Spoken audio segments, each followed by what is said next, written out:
Hello नमस्कार साथियों, कैसे आप सभी। आशा करते हैं कि आप सभी बहुत अच्छे होंगे और अपने पठन पाठन में काफ़ी अधिक लगे होंगे और मेहनत कर रहे होंगे।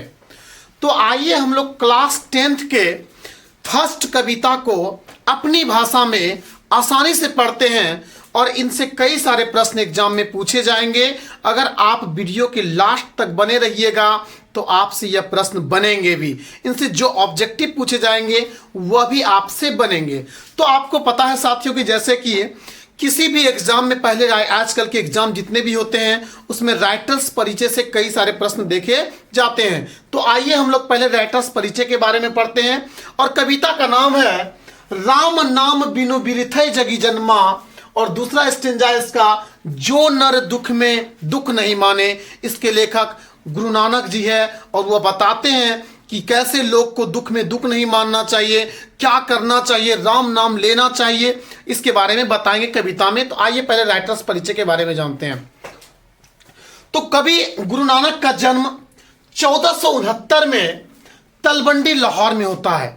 अगर आपसे एग्जाम में प्रश्न पूछे जाएंगे कि कवि गुरु नानक का जन्म कब होता है तो आप बताइएगा 1469 में तलवंडी में, लाहौर जिले में। अगर आपसे पूछे जाएंगे कि लाहौर वर्तमान में कहाँ है तो लाहौर वर्तमान में पाकिस्तान में है। और इनका मृत्यु 1539 ईस्वी को बाहे गुरु कहते हुए हो गया था। अगर आपसे एग्जाम में पूछे जाएंगे साथियों कि इनका मृत्यु कब हुआ तो 1539 में बाहे गुरु कहते हुए इनकी मृत्यु हो गई थी। अगर आपसे एग्जाम में पूछे जाएंगे इनके जन्म स्थान को किस नाम से जानते हैं तो इनके जन्म स्थान को ननकाना साहब के नाम से जानते हैं। इनके पिता का नाम कालूचंद्र खत्री है और इनकी माता का नाम तृप्ता देवी है। अगर आपसे एग्जाम में प्रश्न पूछे जाएं कि गुरु नानक के पिता का क्या नाम था तो आप बताइएगा कालूचंद्र खत्री। इनके पिता गुरु नानक को व्यापारी बनाना चाहते थे। अगर आपसे एग्जाम में प्रश्न पूछे जाएंगे कि गुरु नानक को इनके पिता क्या बनाना चाहते थे तो आप जवाब दीजिएगा व्यापारी बनाना चाहते थे। इनकी माता का नाम तृप्ता देवी है और इनकी पत्नी का नाम सुलक्षणी देवी है। अगर आपसे एग्जाम में पूछे जाएं कि गुरु नानक किस भक्ति धारा के कवि है तो गुरु नानक निर्गुण भक्ति धारा के कवि थे। यह मुगल शासक बाबर के समकालीन थे। कौन? गुरु नानक। इनकी रचनाओं का संग्रह 5वें गुरु अर्जुन देव ने गुरु ग्रंथ साहिब में किया है। अगर आपसे एग्जाम में प्रश्न पूछे जाएं कि गुरु नानक साहब के रचनाओं का संग्रह किसने किया है तो सिखों के 5वें गुरु अर्जुन देव ने किया है। और उन्होंने किसमें 1604 ईस्वी में गुरु ग्रंथ साहिब के नाम से प्रकाशित किया है। अगर आपसे एग्जाम में पूछे जाएं कि सिखों में कुल गुरु की संख्या कितनी थी तो सिखों में कुल गुरु की संख्या 10 थे मित्रों। अगर आपसे पूछे जाए सिखों के पहले गुरु कौन थे तो सिखों के पहले गुरु थे गुरु नानक। कौन थे? गुरु नानक। और सिखों के 10वें गुरु गोविंद सिंह थे जिसका जन्म पटना में हुआ था। जिसका जन्म कहाँ हुआ था? पटना में हुआ था। तो इनकी कुछ रचनाएं भी है जो एग्जाम में बार बार पूछे जाते हैं। गुरु नानक के कौन कौन सी रचना है तो इनकी प्रमुख रचना जपू जी, सोहिला और आशा दीवार। ये 3 रचनाएं एग्जाम में बार बार पूछे जाते हैं। अगर आपसे पूछे जाए कि जपू जी के राइटर कौन है तो जपू जी किसके रचना? यह गुरु नानक जी ने लिखा है। तो आइए इस कविता को अब पढ़ते हैं राइटर्स परिचय के बारे में। इससे कई एग्जाम में पूछे जाएंगे। तो आइए राइटर्स डायरेक्ट कविता के बारे में पढ़ते हैं। तो अगर आपके पास ये पुस्तक है तो आप अपने पुस्तकों को निकाल लीजिएगा और पुस्तक को निकाल कर लाइन बाय लाइन देखिएगा। मैं क्योंकि इस पुस्तक को इस लाइन बाय लाइन इस कविता को पढ़ूंगा और इसका अर्थ भी बताऊंगा आपको। चलिए, सबसे पहले गुरु नानक बताते हैं राम नाम बिनु बिरथा जग जन्मा। राम नाम बिनु बिरथै जगी जन्मा।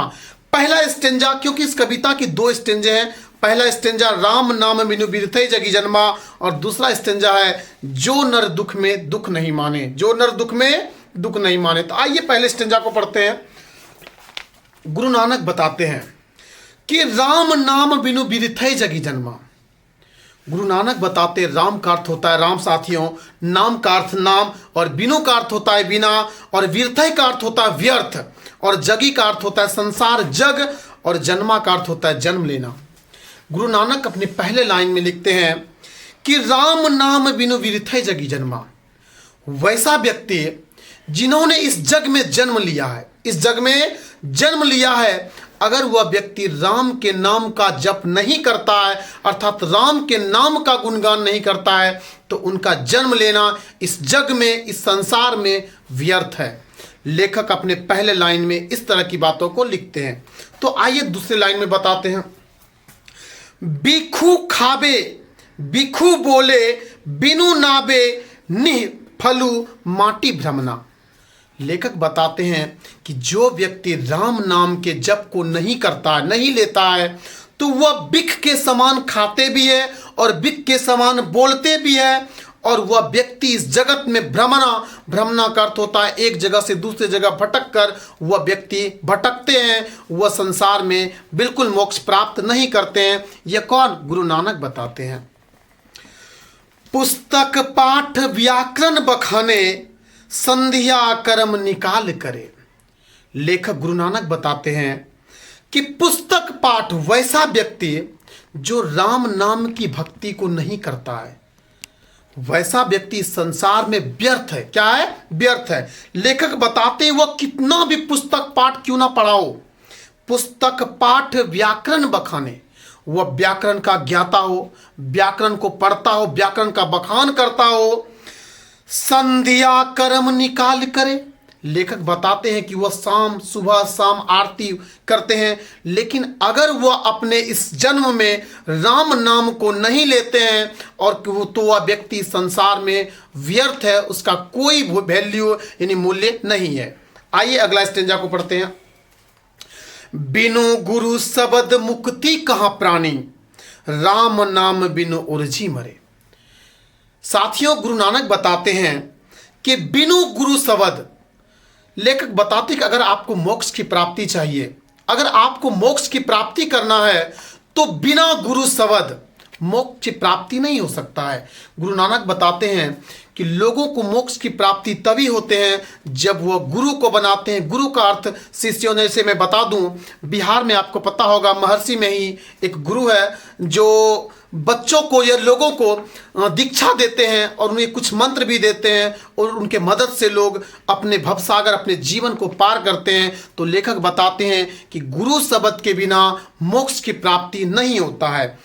और राम नाम बिनु उर्जी भरे। लेखक बताते हैं कि जो व्यक्ति गुरु शब्द को नहीं लेता है, अर्थात गुरु नहीं बनाते हैं, और वह व्यक्ति इस संसार में राम नाम को नहीं लेते हैं, तो वह व्यक्ति संसार में उर्जी मरे, अर्थात वह पूरी तरह से संसार में फंसकर मोह में, माया में वह व्यक्ति मर जाते हैं। अगला स्टेंजा। दंड कमंडल शिखा सुत धोती। गुरु नानक बताते हैं कि दंड कमंडल शिखा सुत धोती तीर्थ गबनु अति भ्रमण करे। दंड का अर्थ होता है, आप देखे होंगे जोगी फकीर संत के हाथों में दंड एक लाठी जैसा होता है, और कमंडल से आप तो भली भांति परिचित होंगे। और शिखा का अर्थ होता है लंबी लंबी चोटियां, लंबी लंबी चोटियां, और धोती तो आपको पता ही होगा, और तीर्थ मतलब कई सारे धार्मिक स्थल।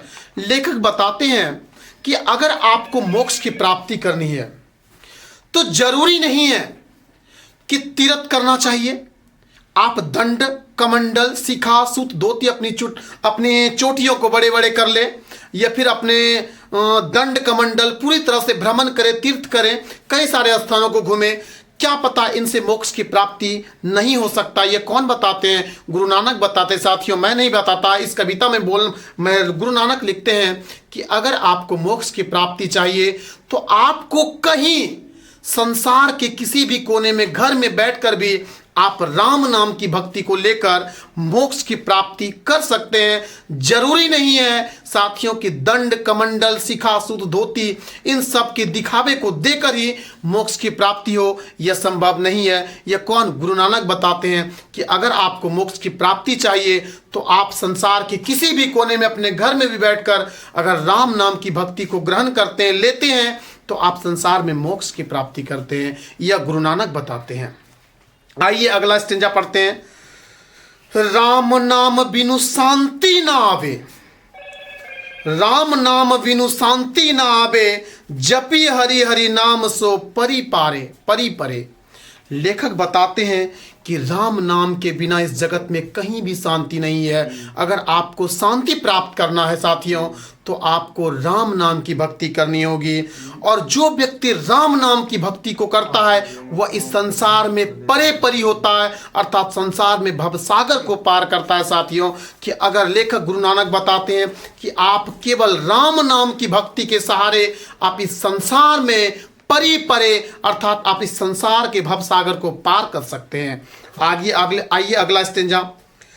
जटा मुकुट तन भस्म लगाई, बसन छोड़ी तन नगन भया। गुरु नानक लिखते हैं कि जटा मुकुट तन भस्म लगाई। आप देखे होंगे साथियों कि आजकल के जो साधु होते हैं उनकी जटाएं बड़ी बड़ी होती है। वे बताते, गुरु नानक बताते कि जटाओं को बढ़ाने से और उसे बड़े बड़े मुकुट की तरह सजा लेने से भक्ति नहीं होता है। अर्थात वसन का अर्थ होता है वस्त्र, वसन का अर्थ होता है। लेखक लिखते हैं कि जटा मुकुट तन भस्म लगाई। आप अपने जटाओं को बढ़ा लीजिए और पूरा तन में भस्म लगा लीजिए और अपने वसन अर्थात कपड़े को त्याग दीजिए, नग्न बन जाइए। क्या ये भक्ति है? लेखक के दृष्टिकोण से इससे मोक्ष की प्राप्ति नहीं हो सकता है साथियों। वे बताते हैं कि लोगों को अगर मोक्ष की प्राप्ति करना है तो वह अपने संसार के किसी कोने में राम नाम की भक्ति के सहारे वह मोक्ष की प्राप्ति कर सकते हैं। मैं नग्न साधु की अवहेलना नहीं करता, क्योंकि आपको मैं बता दूं कि आजकल प्रयागराज में माघ मेला लगने वाला है और इसमें कई सारे नग्न साधु भी आएंगे, इससे पहले भी आए थे। मैं उन साधुओं की बिल्कुल अवहेलना नहीं करता, क्योंकि गुरु नानक बताते हैं कि केवल जटाओं को बढ़ा लेने से और अपने चोटियों को बढ़ा लेने से, बसन का त्याग अर्थात वस्त्र को त्याग देने से यह मोक्ष की प्राप्ति नहीं हो सकता है। यह गुरु नानक बताते हैं साथियों। आइए अगला स्टेंजा। जेते जिए जंत तल जल थल मही अल जत्र तत्र तू सरब जिया, गुरु प्रसादी राखिले जन केउ हरिरस नानक झोली पिया। साथियों, लेखक बताते कि अपने अपने जिंदगी में जेते जिए अंत, मतलब आपने कहां कहां क्या किया, कहां कहां अपने जीवन को जिया। महियल जत्र तत्र सरब जिया, मैंने अपने जीवन को कहीं भी जिया, लेकिन गुरु प्रसादी राखिले जन केउ हरिरस नानक झोली पिया। लेखक बताते हैं कि आपको भवसागर पार करना है, अपने जीवन में मोक्ष की प्राप्ति करना है, तो एक ही शब्द है, वह है गुरु शब्द। और गुरु शब्द को प्रसाद रूपी ग्रहण कीजिए, उनके द्वारा बताए गए मंत्रों को जाप कीजिए, तो आप मोक्ष की प्राप्ति कर सकते हैं। यह गुरु नानक की पहला स्टेंजा था और इसकी मदद से मैंने आपको बताया। आइए अब दूसरे स्टेंजा के बारे में बताते हैं, जिसका स्टेंजा है जो नर दुख में दुख नहीं माने। साथियों, मैं बता दूं, कोई ऐसा व्यक्ति नहीं है जो दुख को दुख नहीं मानता है। मैं भी नहीं हूं उसमें कि दुख होता है तो मुझे भी दुख होता है और आपको भी दुख होता है, हर व्यक्ति को दुख होता है और लोग दुख में दुख को मानते हैं। लेकिन गुरु नानक के हिसाब से बताते हैं कि जो नर दुख में दुख नहीं माने। तो आइए पढ़ते हैं लाइन की मदद से। जो नर दुख में दुख नहीं माने, सुख सने अरु भई नहीं जाके कंचन माटी जाने।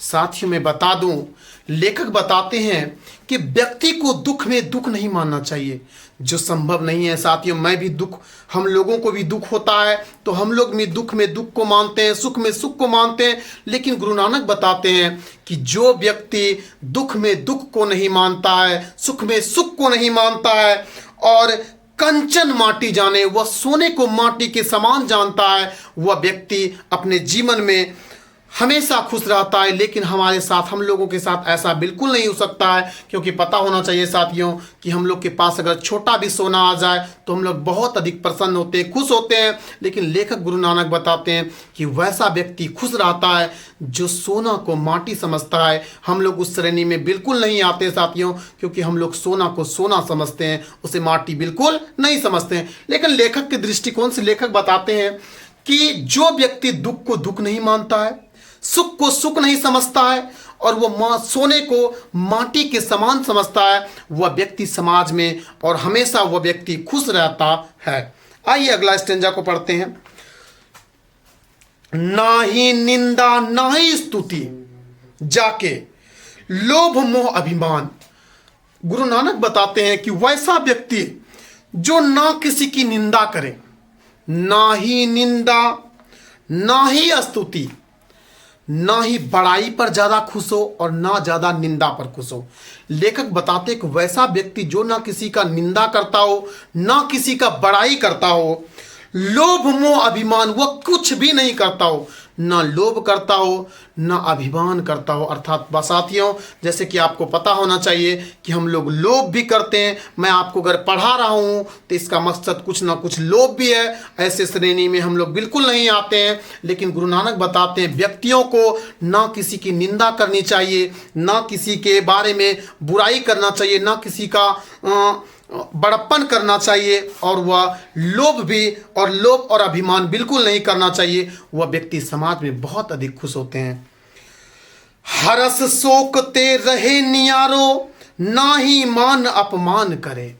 लेखक बताते गुरु नानक कि हरस शोक वह खुशी में खुशी नहीं मानते हैं, और न ही मान अपमान, वह ना तो मान से इज्जत से डरते हैं और ना अपमान से डरते हैं। वही व्यक्ति संसार में खुश रहते हैं और मोक्ष की प्राप्ति करते हैं। अगला, आशा मनसा सकल त्यागी। आशा मतलब उम्मीद और मनसा मतलब मन की बातें। गुरु नानक बताते हैं कि आशा मनसा सकल त्यागे के जगते रहे निराशा, जो हम लोगों में संभव नहीं है।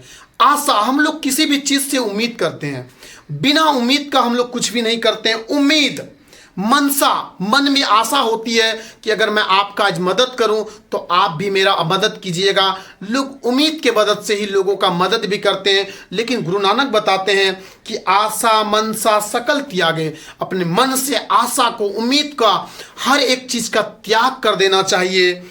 जगते रही निराशा, उसके बाद बताते हैं कि आपको इस जगत में बिल्कुल निराश बिंदास जीना चाहिए, जो हम लोगों से संभव नहीं है।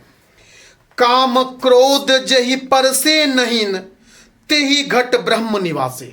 लेखक बताते हैं जो व्यक्ति गुस्सेला नहीं होता है, जो काम क्रोध जे सब चीज को त्याग देते हैं, उस व्यक्ति के हृदय में ब्रह्मा का निवास होता है। वह ब्रह्मा क्या करते हैं? निवास करते हैं। गुरु कृपा जेहि नर पे किन्नी, तिन्ही यह जुगती पिछानी।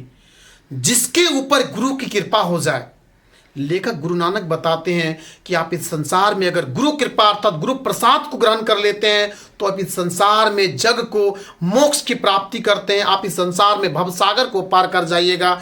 जब आपके ऊपर गुरु की कृपा होगी तो नानक लीन भयो गोविंदा, सो जियो पानी संग पानी। लेखक बताते हैं कि गुरु नानक जो है वह पानी को पानी अर्थात नानक लीन भयो गोविंदा। गुरु नानक बताते हैं कि वह गोविंद में लीन हो चुका है और पानी के संग, वह पानी को पानी के संग समझते हैं। तो आइए इस कविता को हम लोग समाप्त करते हैं। अगर मेरा यह छोटा सा प्रयास, ये वीडियो आपको समझ में आया होगा तो मेरे वीडियो को लाइक कीजिएगा और चैनल को सब्सक्राइब कीजिएगा और कल का इंतजार कीजिएगा। इसके बाद दूसरा कविता आपके समक्ष आएंगे। एक बार इस वीडियो को लाइक और शेयर जरूर कीजिएगा। नमस्कार साथियों।